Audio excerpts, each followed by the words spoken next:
The 3.4 beta just dropped a significant round of changes in version 3.4.3, and all 3 new characters got adjusted. Lucy, Rebecca, and Lucilla all saw meaningful shifts in how they play and what they're designed to do. Some of these changes are buffs, some are nerfs, and some are redesigns of the character's fundamental role and identity. In this video, we're going through every change, what it actually means in practice, how the community is reacting, and whether we should expect more changes before launch. Let's get into it. These game changes fast, and beta updates especially move quickly. If you try to track it all yourself, you'll always be a step behind. Subscribe and turn on notifications. I cover every beta update immediately as it drops. Guys, let's get into the changes. Starting with Lucy, because her changes are the most significant and the most discussed. The headline is a massive normal attack nerf. Her total normal attack multipliers dropped from 2,976% down to 2,282%, a net reduction of nearly 694%. That is not a small adjustment. That is a fundamental shift in how she plays. If you were envisioning Lucy as a character who sustains continuous normal attack pressure on enemies, that fantasy has been significantly reduced in this build. But here's the important context. This isn't a straight nerf, it's a reorientation. Kuro is clearly pushing Lucy away from sustained normal attack spam and toward a burst-focused identity, and the compensating buffs reflect that direction very clearly. Her Forte's Algorithm Compaction Spectro DMG bonus went from 40% up to 65%. Her Heavy Attack Multi-Threading Multiplier boost with SQL went from 100% all the way up to 240%. Her Liberation damage got significantly buffed. Netrunner Override went from 715% up to 844%, and the enhanced version jumped from 1,431% to 1,689%. Her Resonance skill cooldown increased from 8 seconds to 14 seconds, which makes the skill less spammable, reinforcing that you're not supposed to be using it constantly anymore. The constellation changes are worth noting too. S2's Heavy Attack SQL bonus went from 200% to 350%. S3 had its Override DMG bonus slightly reduced, but the crit rate buff exploded from 20% all the way to 100%, and the crit DMG buff went from 50% to 65%. That S3 change in particular is enormous. 100% crit rate is a guarantee for those attacks. Her outro duration increased from 20 to 25 seconds, but the team all DMG amplification dropped from 30% to 20%. Her signature weapon also got buffed in ways that reinforce the burst direction. The Spectro DMG bonus on Resonance skill cast went from 15% to 20% and is stackable twice. And applying hack shifting now gives 30% instead of 25%. Heavy Attack DMG amplification, plus a new 10% def ignore on heavy attacks. Putting all of this together, Lucy in 3.4.3 is a character who wants to build into her liberation, capitalize on her heavy attack windows, and deliver burst damage rather than sustained pressure. The Netrunner hacker aesthetic actually fits this better if you think about it. You're not grinding someone down, you're executing a decisive breach. Whether the numbers land in the right place after the normal attack losses is what everyone is calculating right now, but the design direction is clear and intentional. Rebecca's changes are smaller but meaningful and largely positive for her overall gameplay feel. First, the quality of life improvements. Her Resonance Liberation now counts as basic attack damage. This matters for how certain buffs and echoes interact with it, and the Liberation gameplay itself got smoother. You can now press normal attack or liberation up to 2 times while she's firing to further enhance the Mark 31 HMG and build overload faster. More inputs during the minigun window means more player control and faster overload buildup, which leads to the big fireworks nuke activating more reliably. On the damage side, there were nerfs. The Mark 31 HMG first enhancement damage dropped from 53% times 5 to 48.6% times 5. The second enhancement dropped from 79.5% times 10 to 72.9% times 10. S6 took a hit as well. The basic attack DMG bonus was reduced from 50% down to 40%.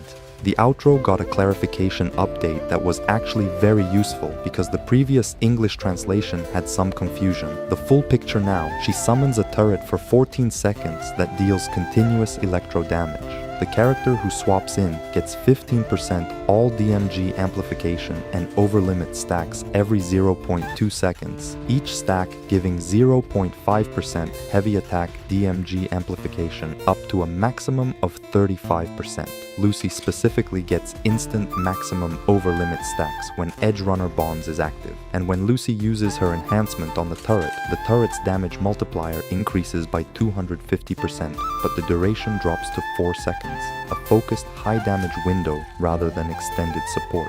Switching characters early removes Edge Runner Bonds and the overlimit stacks, so the rotation discipline of getting Lucy in after Rebecca and keeping her in for the full window is mechanically reinforced. Overall, for Rebecca, smoother to play, better integrated with Lucy's new burst identity, but raw damage on her enhanced HMG and high investment S6 took hits. The community is largely fine with this because the role clarity improved even if the ceiling on some sources dropped.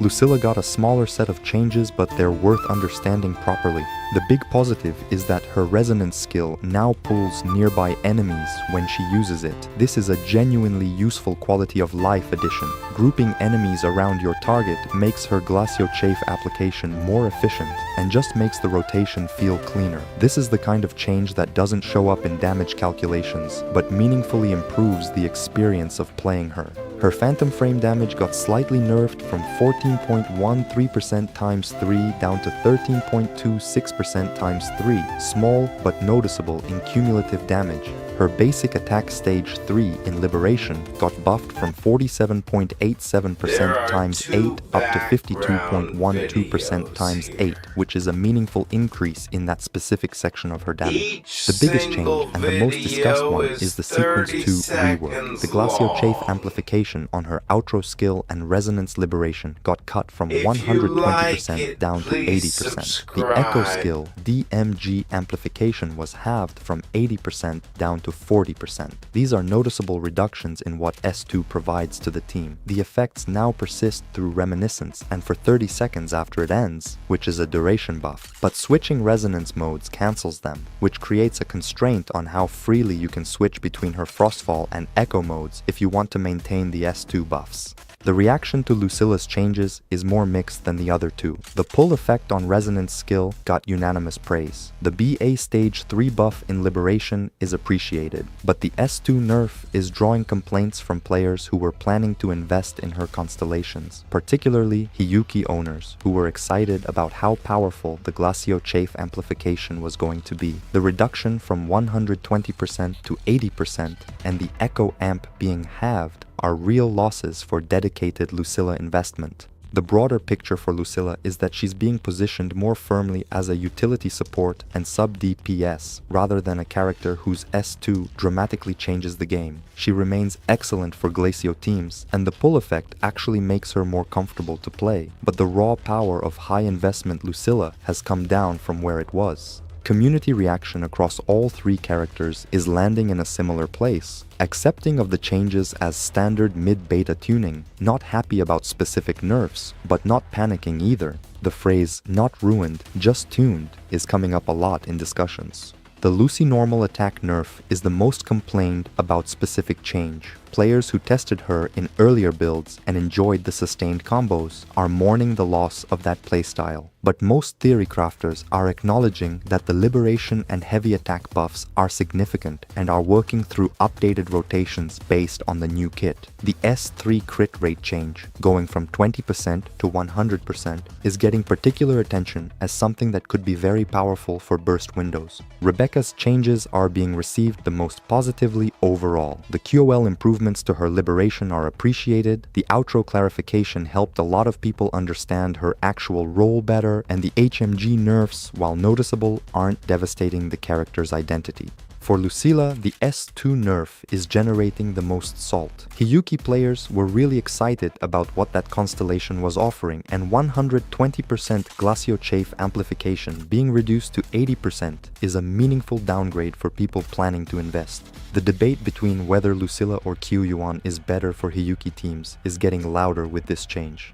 Now the important question, are more changes coming? Almost certainly yes. We're at version 3.4.3 of the beta, and the expected launch is around June 8th. That means there are roughly 2 weeks of beta remaining. Based on how Kuro runs their beta cycles, there will be at least 2 to 4 more meaningful update passes before the character's launch. The 3.4.3 changes represent mid-beta tuning, nerfs to overtuned multipliers, buffs to underperforming areas, QOL adjustment based on tester feedback. Late beta is usually smaller number adjustments, animation polish, energy cost tweaks, and responses to whatever the community has been loudest about.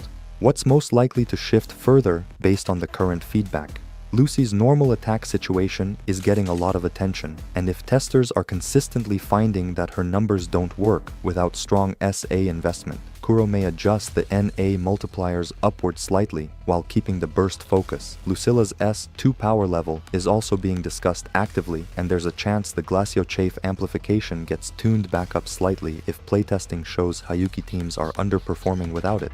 Don't treat 3.4.3 as final numbers. Treat it as a directional signal. Lucy is a burst character. Rebecca is a smooth Lucy-enabling support. Lucilla is a utility sub-DPS with strong grouping. The exact numbers will settle closer to launch. I'll update you the moment 3.4.4 drops with any further changes. Subscribe so you don't miss it. Leave a like if this breakdown helped you understand where these characters are heading. Thanks for watching. See you in the next one.